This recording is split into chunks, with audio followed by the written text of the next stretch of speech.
call, welcome back sa ating YouTube channel Surplus TV. Sa bago lang sa ating channel, don't forget to like, share, and subscribe. And click na rin yung ating notification bell para lagi updated sa ating mga susunod na video uploads kagaya ito. Ngayon mga call, pakita natin yung ating Suzuki Carry Truck 4x4 D-Flat. So ito yung unit natin, naka off-road concept. So tapusin natin yung video para malaman natin kung magkano ang ganitong setup. So yan, check natin kung ano yung mga additional sa ating unit. So dito meron tayong customized na front bumper. Ayan, so nilagyan din natin ng fog lamp. Yan po yung fog lamp ng ating unit. 6 lead po bawat fog lamp para iwas huli. Ayan, so dito meron din tayong cover dito sa ilalim na customized. Yan, para pag merong tatalsik dito, hindi matamaan po yung radiator natin. Yan, so yung kulay ng unit natin is matte green or army green. Yan, napakaganda yung kulay. Tingnan natin. Ayan o, diba? Sulit yung kanyang kulay. So dito sa grills nya, kinulayan natin na matte black. Ito yung radiator natin, then ito yung condenser sa karton. So fully tinted po yung ating unit. So dito meron tayong customized na fender. So ito yung ginamit natin sa mga D63. So hiwalay, hindi siya universal, medyo pricey lang to compare sa universal. And makita din natin dito mga call, meron tayong 13 inches na Mantarin tire. Ayan, so ang ganda ng kanyang design, naka bronze yung kulay. So 165 by 80 R13 yung Mantarin natin. Lifted din to mga call, nakalift po siya ng 2 inches baba and itaas para hindi siya mag letter V yung ating gulong. Yan, so dito meron tayong nilagay na D-Flat, 4x4 D-Flat. So i-explain natin yan mamaya yung ating D-Flat na unit. So lagyan natin ng jack dyan para makita natin kung ano yung function ng ating D-Flat. Ayan, so dito nandito yung ating brand new battery. Yan, so brand new yung battery natin na nilagay lahat. Then dito makita natin fully undercut po yan mga call. Lahat ng unit natin naka fully undercut. Then ito meron tayo nut for hire dyan. Yan yung ano natin sa plate number sa gilid. Then dito sa likuran meron tayong keep distance na nilagay. Then ito yung ating signal light, park light at saka brake light. Then yan, ito yung ating reverse light. Kita natin yung plate natin, yung reverse camera natin. Then ito meron tayong customized na muffler dito. So ayan o, each case yung brand. So street pipe po ito. So parinig natin yung kulay mamaya. So yan, nandito yung spare tire. Yan, so meron siyang reflector dito, dalawa. Yan, so galing pa yan sa Japan. Hindi na namin tinanggal, kinabit na namin. Then dito meron tayong step board. So ito yung design na gusto ng ating customer. Yan, matte black metal po yan. Yan o, magandang tingnan. Ayan, diba? Ang ganda tingnan ng ating step board. Then dito, ito yung ating cargo box ng ating unit. So kita natin kung gaano ka laki. So yan. So mayroon tayong steel tip dito mga kol. So kita natin kung gaano kataas yung ating or gaano kalapad yung ating siding ng ating unit. Ayan. So galing sa dyan hanggang dito. So yung lapad niya mga kol is 4.8 yata or 55 inches yung lapad niya. So meron siyang nakalagay dyan 4.8 feet. Ayan, so 4.8 feet yung lapad kasi 4.9, 4.10. Ayan, so yan 4.8 feet yung lapad dito. Then yung haba galing dun sa pinaka kita natin para galing dun sa pinaka dulo. Yan, hanggang dito 6.7 or 200 centimeter. Yan. Ayan.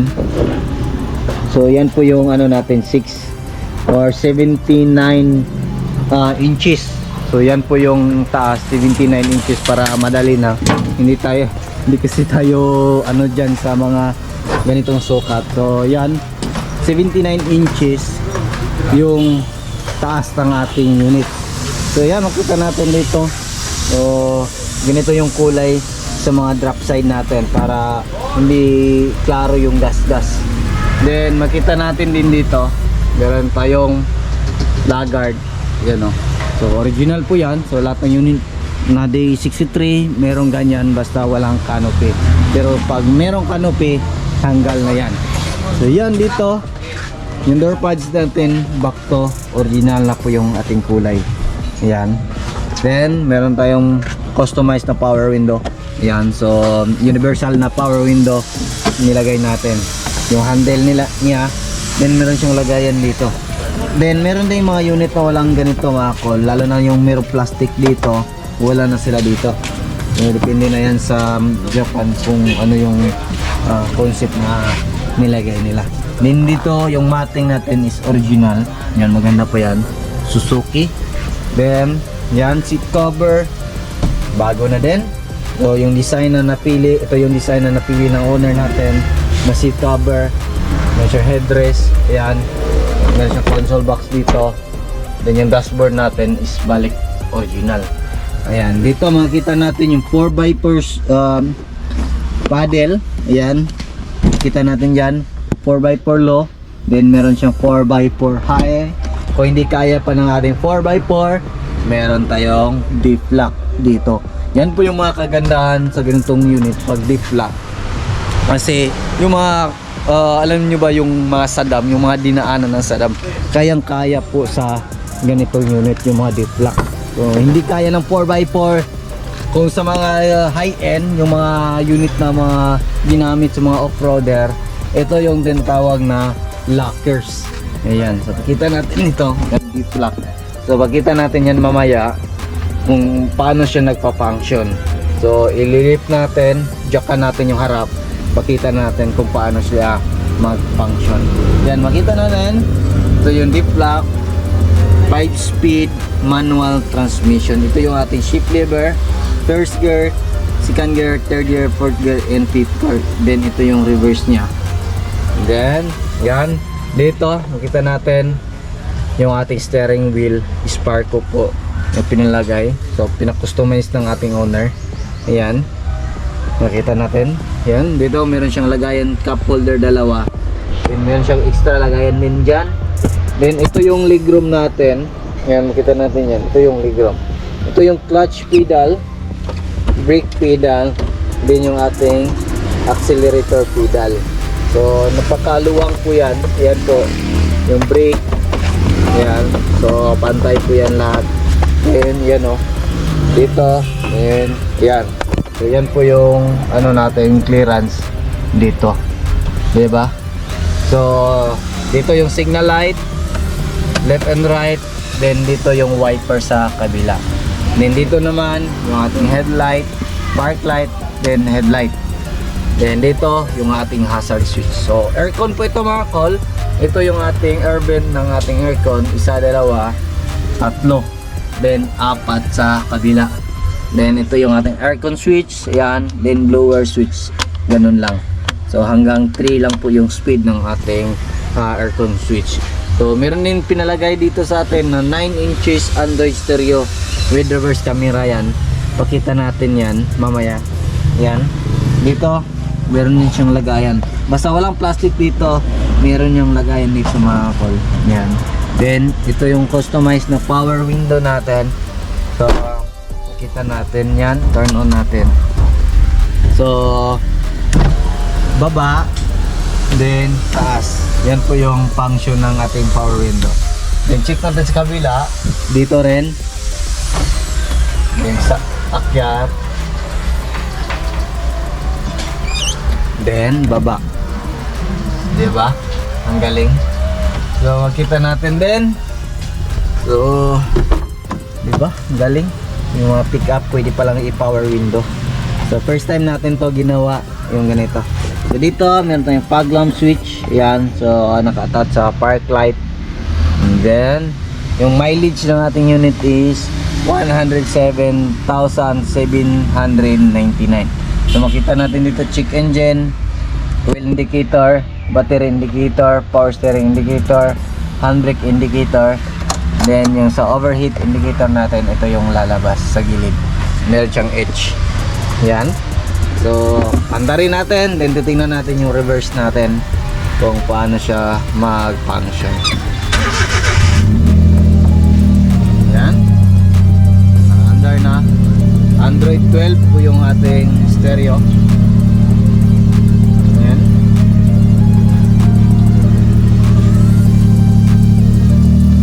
Kita natin. Reverse natin. Ayan. So kitang-kita na po yung likuran ng ating unit. So yan sa handbrake din, functional. Ayan.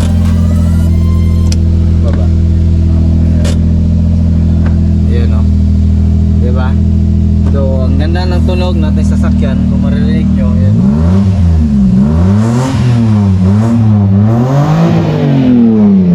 Kita natin dito yung tunog. Diba?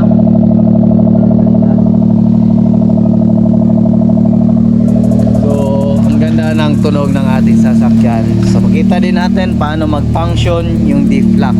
So jack natin yan. Jack natin dito sa likuran. So ganito yung function sa D-Flock mga kol. Sa normal na 4x4, kahit naka 4x4 yung paaran, ganito din yung sistema. Pag hinawakan natin to is mag-stack lang po to. Halimbawa pag nakahang to, yung isang gulong is iikot po yung isa. Ayan. Diba? Pag nakastack to, halimbawa nabaon sa putik, din nabaon din yung isa dun sa harap, ganyan yung sistema, iikot. So hindi rin makakadual. Pero lang kung isa lang yung naghang, walang problema. Pero pag pinus on natin yung ating D-Flock, yan, kita natin. So on, D-Flock on. Try natin, hawakan yung kabila. Hindi na yan kayang hawakan mga kol. Yan o. Hindi na yan kayang hawakan. Kasi kung equal na po yung ikot dito sa left na gulong, doon sa right na gulong. So equal po yung ikot nila. Yan o. Hindi na po siya kayang hawakan. Kasi kung ano yung ikot doon, ganon din sa kabila. Then ito yung pinaka the best, lalo na pag mga akyatan, yung mga grabe yung putik, ito yung recommended ko po. Pero kung mga area lang na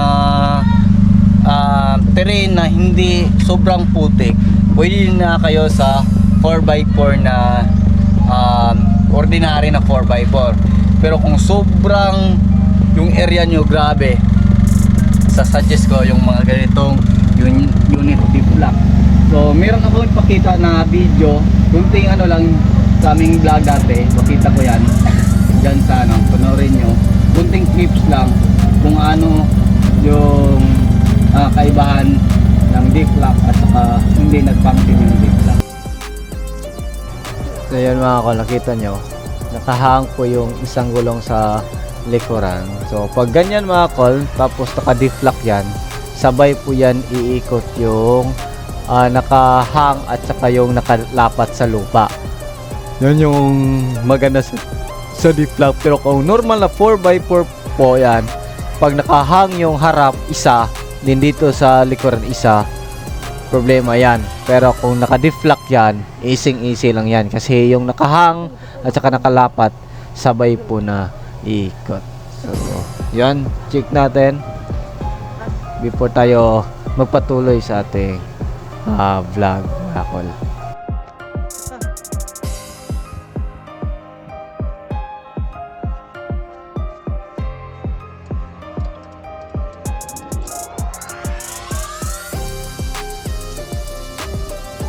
4x4 din to mga kol, pero hindi ko pinagana yung 4x4 para hindi tayo na ano, kasi yung harap lang yung likuran lang yung pinaano natin, hinang. So yan, off natin ha. So, off natin. Then hindi natin galawin yung 4x4, baka umabante kasi hindi naka yan. I-ano natin. Tumira. Yan.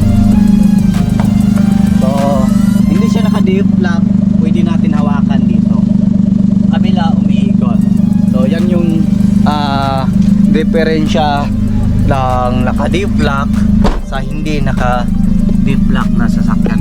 Pero, huwag nyong gagamitin yung sasakyan nyo na naka-diff lock tatakbo ng mabilis.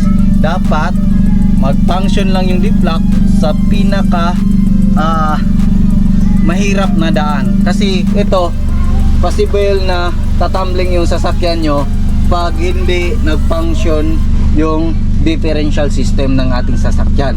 Kasi naka-lock po yan sabay po yung ikot ng isang gulong, left na gulong at saka right na gulong. So sana meron kayo naintindihan sa explanation ko. Kung wala, comment lang below sa ating comment section para may paliwanag natin, kung meron tayong time, mapaliwanag natin ng mabuti yung about sa diff lock at saka 4x4. So yan lang muna. Yung presyo pala nito mga kol, before tayo mag-end, is umabot po siya ng 325,000 pesos. All in na po ito mga kol, kasama yung mga customized ng ating unit. Medyo may kamahalan tayo, pero naka PMS po yan, naka heavy PMS po yan mga kol. So yan lang muna siguro yung ating vlog for today mga kol. Maraming salamat po sa inyong panonood.